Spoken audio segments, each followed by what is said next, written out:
And now, for the first time ever, I want to just say that before I let you enjoy your dinner, we're giving the first award of the evening, and it's a very special award.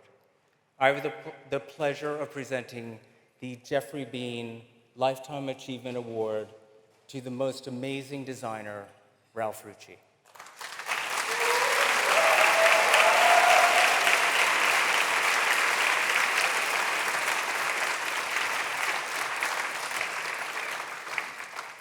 As long as I've known Ralph, I've been inspired by his true individuality, his commitment to craft, and exceptionally executed quality. Someone who can take his ideas and dress everyone from Lee Raswell to Patti Smith. Never compromising his vision, but always making sure their personalities shine. One of the very few American designers to join the Chambre Syndicale de la Haute Couture, Ralph has led with a commitment to beauty and championing American fashion. It's no surprise that his work has been elevated to the highest level on this global stage.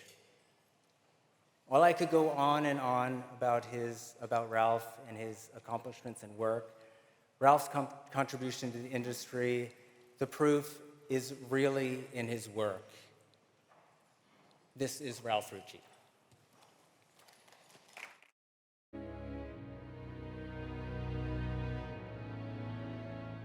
With Ralph Rucci, it is all about that craftsmanship and the detailing. Absolutely, in America, nothing like this. An artist, an architect. The last time I saw a show this good, it was Yves Saint Laurent. There's a spirit, a simplicity. This is old school couture. Just incredible workmanship and thoughtful design. It's perfection. It's like no one else is in America. He's a genius. He understands the artist. Generous, amusing, divine. He's a great designer. He's a brilliant man. I think his place in fashion is made, you know. I think he's totally made. At that early age, I already narrowed it down to 3 big influences: Balenciaga, Charles James, and Madame Grey.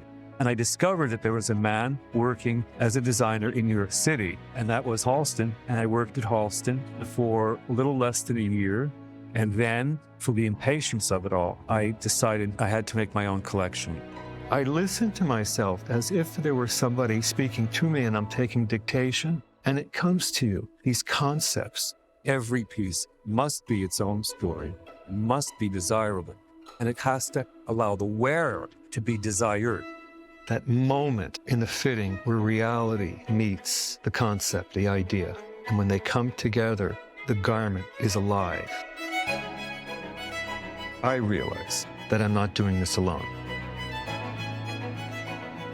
We have to, I think, raise standards. We have to experiment in the ready-to-wear as if it were couture.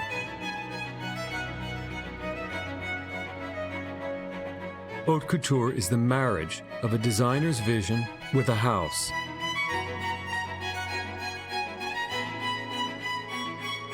After the hours spent day after day after day, energy is literally built in the space where all of this work occurs. It continues to perfect and create. I think in very vague brushstrokes about where will it be, because I'm always so busy in the present that I sort of secretly wonder, where are the guides going to take me? I just say to them, all of them, just lead me.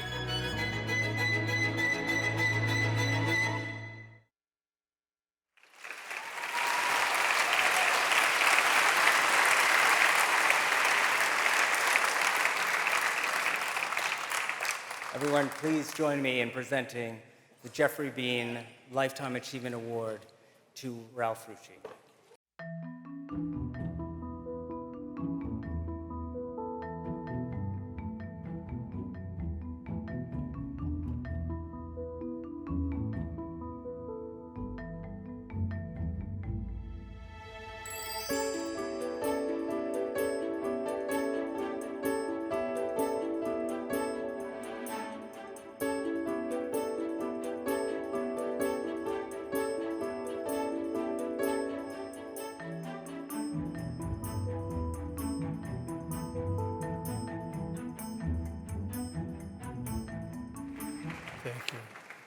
Can you hear me?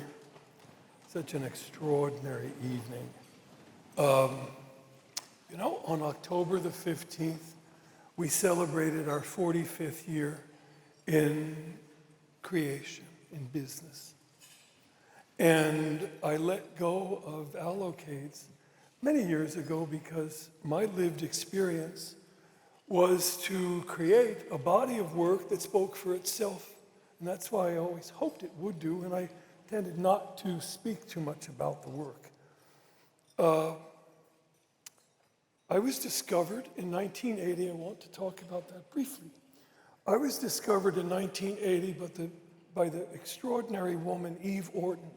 Eve was the fabric and fur editor under Mrs. Diana Vreeland at the Bazaar. She went on to help so many designers, myself, Elsa Peretti, Halston, Scott Barry, Calvin, Mr. Ralph Lauren, so many people. And then she arrived at her raison d'etre, which was bringing the great Valentino and Giancarlo Giametti to the United States and representing them. And she grew me. And my career has always been about trying to find the nucleus, the quietude of fashion. I don't seek sparkle. I like the work to be about the internal belief and the importance of silence, where the woman arrives, firstly. There have been so many extraordinary women in my life that taught me how to dress them, women who have always been involved in the métier of couture. Because the métier of haute couture has been my devotion, quite frankly, a religious belief. As crazy as that is, it's fact. I owe this. Nothing is possible, nothing was possible in my career without the team of artisans that I had. I have had over 67 geniuses in all sorts of development, from directors of toiles to toilistes of patterns, to cutters, to drapers, and I worked closely with them for years. I miss them. Many retired, things occurred, and it's just wonderful tonight to have this as a remembrance and a validation of everything we have done. Now, I mention my incredible staff because you're nothing unless you have an atelier that speaks with you. They don't work for you, they work with you. The last thing I'd like to say is, and I've been very clear on this for my whole life, a man must accept the fact that women give us our rite de passage into this universe and into this development. And with that, I have to dedicate my award tonight, besides all of my workers, to four very significant women. One is my muse, unofficial wife, my dear Tatiana Sirocco, the president of my company for 30 years, which was Vivian Veneta, and my dear Elsa Peretti, that led me into another vein. And lastly, my divine sister, who has watched us so many decades, Rosina Rucci. Thank you so much.